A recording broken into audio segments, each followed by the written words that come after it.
মেট্ৰিকত ফেইল কৰিছিল কিন্তু উচ্চতৰ মাধ্যমিকত দেখুৱালে চমক 5 বিষয়ত লেটাৰ মাৰ্কসহ উত্তীৰ্ণ ধ্ৰুৱজ্যোতি ছাত্ৰজনৰ সফলতাৰ আঁৰৰ ৰহস্য কি বিফলতাই সফলতাৰ মূল চাবিকাঠি সেই কথাকে পুনৰ প্ৰমাণ কৰি দেখুৱালে এইজন ছাত্ৰই পানীৰ বটল দাঙি ফুৰা এই যুৱকজনলৈ মন কৰক যুৱকজনৰ নাম ধ্ৰুৱজ্যোতি বৰ্মন ধ্ৰুৱজ্যোতিয়ে বিশুদ্ধ খোৱাপানীৰ প্ৰতিষ্ঠানত কাম কৰে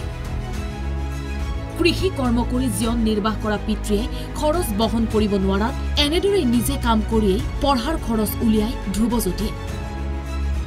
কিন্তু আজি ঘোষিত উচ্চতৰ মাধ্যমিকৰ ফলাফল অনুসৰি বাণিজ্য বিভাগত 5টা বিষয়ত লেটাৰ মাৰ্কসহ প্ৰথম বিভাগত উত্তীৰ্ণ হৈছে ধ্ৰুৱজ্যোতি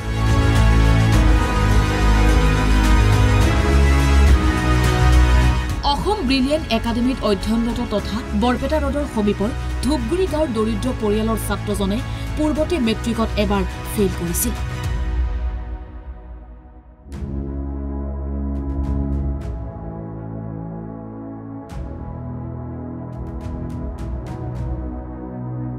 আৰু দ্বিতীয়বাৰত 43% নম্বৰসহ তৃতীয় বিভাগত উত্তীৰ্ণ হৈছিল মেট্ৰিকত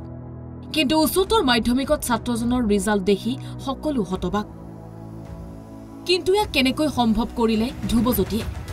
খুবেই ভাল আনন্দিত আশা কৰা ধৰণে ফলাফল লাভ কৰিছে হয় 4 সাবজেক্ট ধৰি 5টা বিষয় ইংৰাজীটো কম হৈছে অলপ 5টা বিষয়ত লেটাৰ মাৰ্ক পাইছা টোটেল মাৰ্ক কিমান 413 পাইছা কি ক'বা পঢ়াৰ মাজতে এনেদৰে কাম কৰি পঢ়া খৰচ উলিয়াইছা বা ঘৰতো সহায় কৰিছা এই ক্ষেত্ৰত কি পৰিয়ালৰ বা দেউতাই কি কৰে কেনেধৰণে ঘৰখন চলাইছিল দেউতাই খেতি কৰে আৰু মোৰ এজন দাদা আছে দাদাই শ্বৰুমত কাম কৰে গেৰেজ মেকানিক সেই তেনেকৈ দুখীয়া ঘৰৰ বুলি ক'ব লাগিব হয় হয়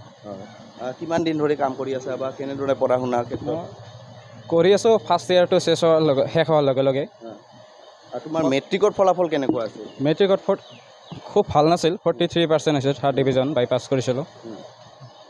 তাৰপিছত হায়াৰ ছেকেণ্ডাৰী দিলা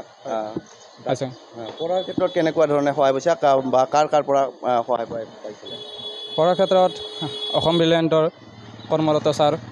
সৌৰভজ্যোতি দাস আৰু চন্দ্ৰমা দাস তেখেতলোকে মোক বহুতভাৱে সহায় কৰিছিল শিক্ষাৰ ক্ষেত্ৰত বহুত সহায় কৰিছিল তোমাৰ যেহেতু মেট্ৰিকত তোমাৰ ফলাফল কেনেকুৱা আছিল মেট্ৰিকত ইমান বেছি ভাল নাছিল 3rd ডিভিজন পাই পাছ কৰিছিলোঁ 43% প্ৰথম তুমি মেট্ৰিক দিছিলা জানিব পাৰিছোঁ যে তুমি মেট্ৰিকত খুব বেয়া ফলাফল কৰিছিলা বা ফেইল কৰিছিলা তাৰপিছত কেনেদৰে পঢ়াৰ প্ৰতি ধাউতি আহিল বা কেনেদৰে কষ্ট কৰিছিলা সকলোৱে কয় ভাল কৰি পঢ়িব আৰু মনতে এটা ধাউতি আহিল সকলোৱে পাছ কৰিছে লগ বন্ধু সকলোৱে পাছ কৰিছিল মই অকলে ফেইল কৰিছিলোঁ সেইবাবে পঢ়াত আৰু ধাউতি আহিছিল হয় হয় তেনেদৰে আজি 82% নম্বৰ পাই তুমি পাছ কৰিবলৈ সক্ষম হ'লা 1st ডিভিজন কি ক'বা আৰু আগন্তুক দিনত তোমাৰ কেনেকুৱা পঢ়াৰ প্ৰতি ইচ্ছা বা কি যিমানলৈকে পাৰে পঢ়ি যাম লক্ষ্য কি আছে তোমাৰ লক্ষ্য আছে ভৱিষ্যতে কি হোৱাৰ মন বা কেনেকুৱা ধৰণে আগবাঢ়িবা ভৱিষ্যতে প্ৰথমতে বিকমটো শেষ কৰিলোঁ তাৰপিছত চৰকাৰী বিষয়ত প্ৰশাসনিক বিষয়ত সেই পৰীক্ষা দিবলৈ নিজক চেষ্টা কৰিম অসম ব্ৰিলিয়েণ্ট একাডেমীত অধ্যয়নৰত ধ্ৰুৱজ্যোতিৰ সফলতাত আনন্দিত সকলো